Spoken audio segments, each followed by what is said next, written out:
Alright, so on the outside of the Jeep, on the body, on the rear, what we did to the bodies, we got a Poison Spider competition corner. 3/8 steel, I think is what it is. We did cut 1.5 inches over the whole thing. That brings it up flush to the bottom of the factory tub well. We have a nice little LED circle light. Spider is nice enough to have that already cut out for us. So we just cut the hole through the little sheet metal behind it and it'll mount right inside there. We had to cut the bottom of it here. This normally extends down to the bottom of the body. There's a hole right there next to your body mount. That is all gone because of the frame. So we had to cut that off for clearance issues. No big deal. We did spot weld it all the way around. Really close spot welds. We're in New England, so rust is an issue here. I don't want stuff getting behind it. It is primered behind it. It's held in with screws and lock nuts on the inside. Once again, like I said, we cut it flush the bottom of the tub here. Nice and flush. Cut it, I think it was a total of 1.5 inches all the way around, closer to 2 inches up front, because it brings it to the front of the wheel well. What's that doing? It's just giving us the most tire clearance we can without adding lift. And the reason we're trying to do that is keeping the CG of the whole Jeep as low as possible while stuffing the biggest tires underneath that we can get underneath it. Like you'll see earlier in the suspension, we're going to run 42-inch tires on this. Right now it's about 3 inches higher than I had it riding on 35-inch tires. Do the math, figured it out. We got the CG pretty low. It's awesome. It should handle really nice off-road. Not flip so easily on me. Cross fingers, that's what we hope for. We did weld it to the Fabtech rocker guard here. Just for cleanness, I'll grind it all off. We'll paint it up and it'll make nice seamless. Look like it's all supposed to be there from the factory. That's the whole goal of everything, right? That's what we did to the body and the rear. That's all we did. Once you see the wiring harness here, we have to reroute it because we cut out its factory routing locations. Not a big deal, but that's that. We will, suspension wise, we will probably gonna use coilovers. They'll mount right here to the tube or to the top of the truss. They'll come all the way up, at least to the top here. Might poke through, come up here. Once we get the suspension totally mocked up, get tires on it, get some scales on it, figure out our travel. We'll figure out the travel lengths and stuff and how much room we need above. That's pretty much it for the rear. Continue for the front.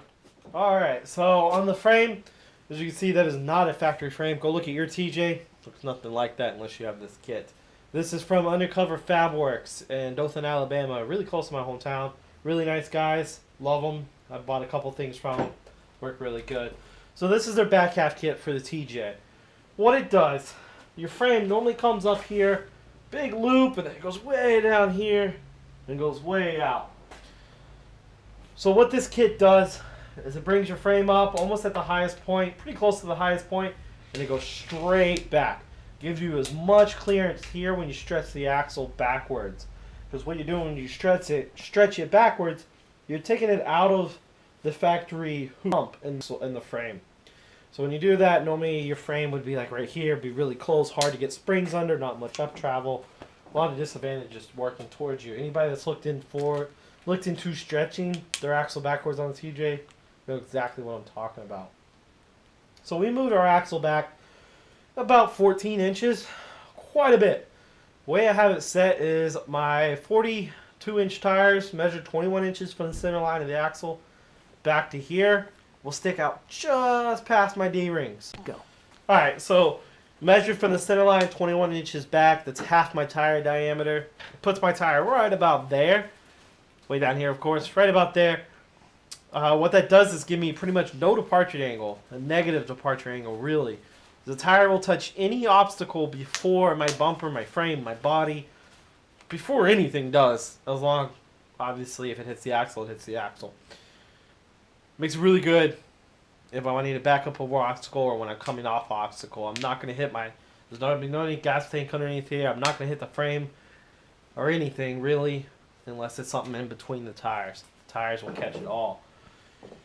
So the undercover Fabworks bumper here pretty much comes up about 5 inches. Your factory bumper is pretty much at the bottom of the undercover Fabworks bumper here. And that obviously gives you a higher ground clearance, better numbers. And so the frame is also narrowed here. In this section right here to here, it's narrowed. It's only about that thick. And what that does is give you more room for your coilovers or coils or whatever kind of your shocks, whatever kind of suspension components you're going to put here. Gives you more clearance between your tire and the frame. Makes it easier to work for you. Going forward, where we cut the frame, we cut it forward.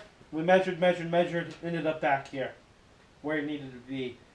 Cut it, welded it all the way through, and then we put fish plates on the inside, the outside, the top, and the bottom.